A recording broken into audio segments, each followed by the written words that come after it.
All right, so in this video 2.2, we're going to be looking at another example problem.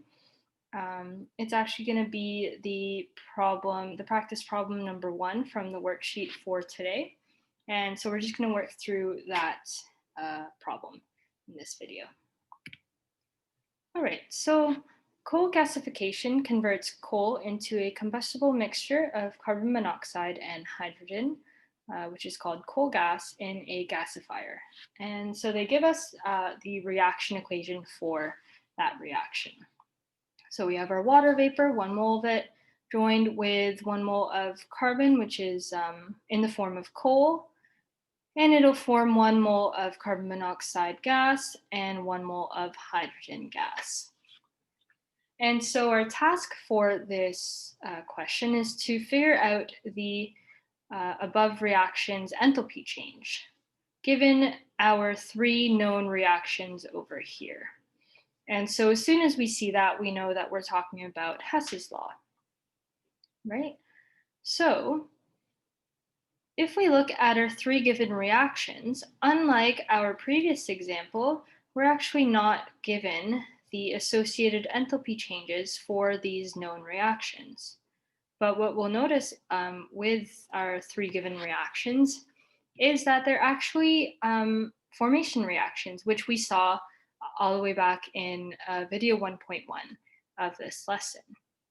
And so, for example, if we look at our first known reaction, we have our carbon monoxide being formed, and it's being formed from its constituents, which is going to be the carbon atom joined with the oxygen atom. And so as soon as we see that, we know that we're dealing with formation reactions. And if we're dealing with formation reactions, we actually have a tool that we can use to figure out their associated enthalpy changes. And that was also introduced in video 1.1. And it's going to be the standard enthalpies of formation table. And so if we're looking at our first known reaction, we know it forms our carbon monoxide. And so what we can do then is bring up our standard enthalpy of formation table and look for carbon monoxide as a gas. And we can see it highlighted in red on this slide here. And it is associated with an enthalpy change of negative 110.525 kilojoules per mole. So that's telling me that for every 1 mole of carbon monoxide produced or formed, from its formation reaction, it's associated with an enthalpy change of this value. So that's per 1 mole. But if we go back to our known reaction, number 1, it's forming 2 moles. So what we're going to do is take that value from the table and multiply it by 2.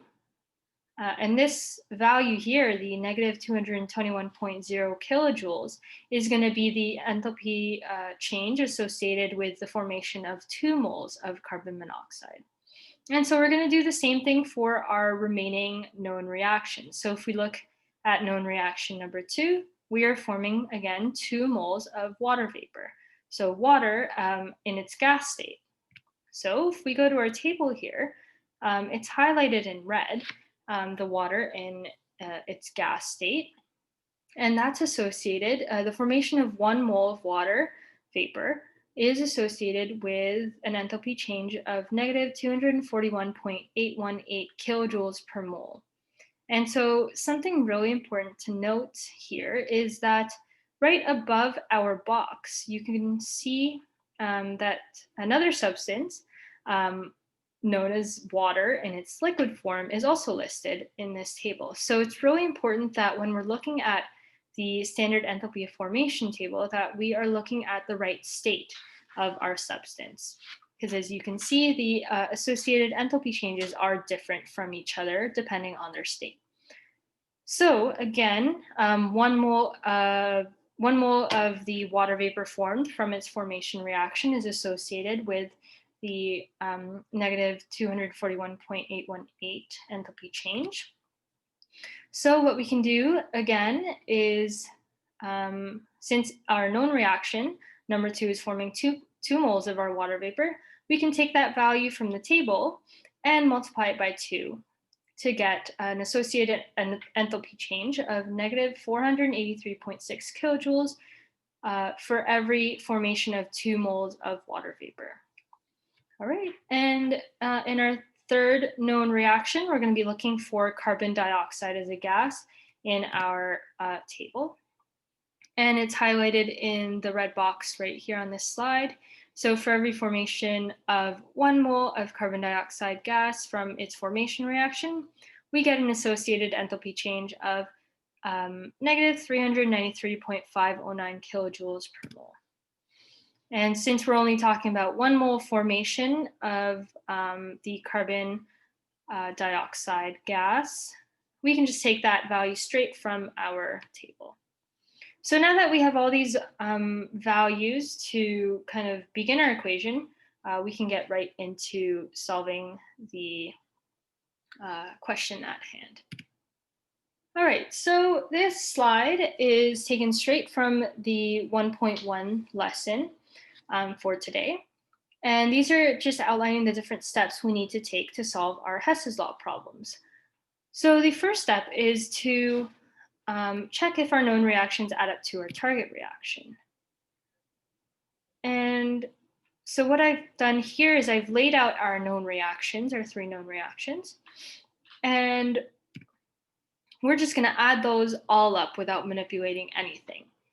So if I add up all these known reactions, I get this huge reaction that does not match my target reaction.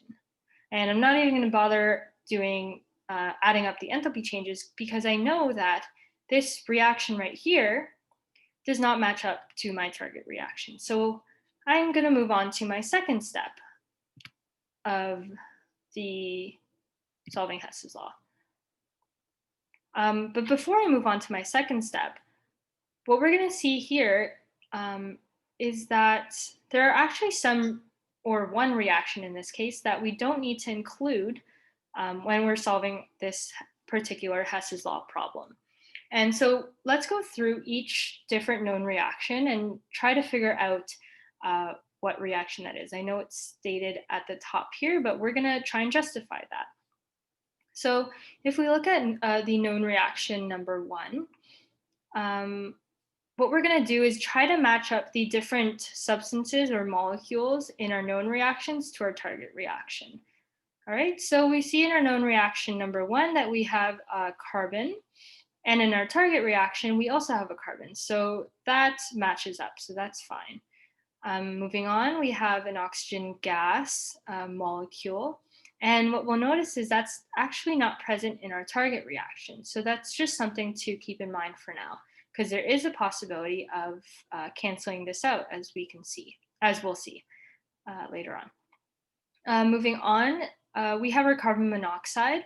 And in our target reaction, we can see that our carbon monoxide is present there as well.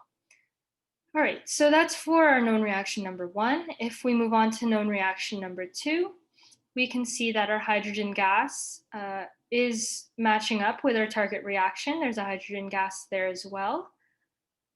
We also have that oxygen gas again showing up. And again, that's not in our target reaction, but since it's in both known reactions 1 and 2, they do have the possibility to either add up or cancel out each other.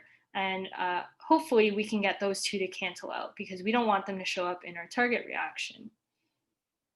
And that's going to be done through some manipulations that we'll look at in the next couple of slides. And then moving on, we have our water vapor, which is also present in our target reaction. So that is all good. Everything in our known reactions 1 and 2 are either accounted for in our target reaction, or they cancel out, or they have the potential to be canceled out. Okay. Now, if we go on to known reaction number 3, we can see that our carbon is going to be present in our target reaction. And we come across that oxygen gas again. But again, we know that that does have the potential to be canceled out. But if we move on to our carbon dioxide over here, what we'll notice is that this is the first time we've encountered this carbon dioxide. And it's actually not in our target reaction. So This carbon dioxide has no means of being canceled out, and we also don't want it in our target reaction. So if we do include our known reaction number 3 to try and get our target reaction, we are never going to get it, okay? So what I'm going to do is I'm not even going to include known reaction number 3 because I know that from known reactions 1 and 2, I already get all of the different molecules in my target reaction, and I cancel out or I have the potential to cancel out the oxygen gases, which I don't need in my target reaction. All right, so we're just going to move forward in the next steps of solving Hess's law problems with our known reactions 1 and 2. All right, so our second step to solving Hess's law problems is that we're going to manipulate our known reaction in ways that will allow them to add up to our target reactions. So what we can do is we can actually either reverse known reactions, which we're going to do in this step, or we can multiply and divide, which we'll do in a next step. So let's focus on reversing our known reactions first. So again, we're only going to be focusing on target reactions 1 and 2 because we've ruled out known reaction number 3. All right, so if we look target reaction number 1, we're just going to see if the molecules in target number 1 match up to the correct sides in our target reaction.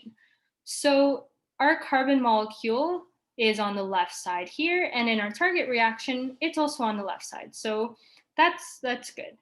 Now, if we move on to our oxygen gas, again, it's not in our target reaction, so we can kind of forget about that for now.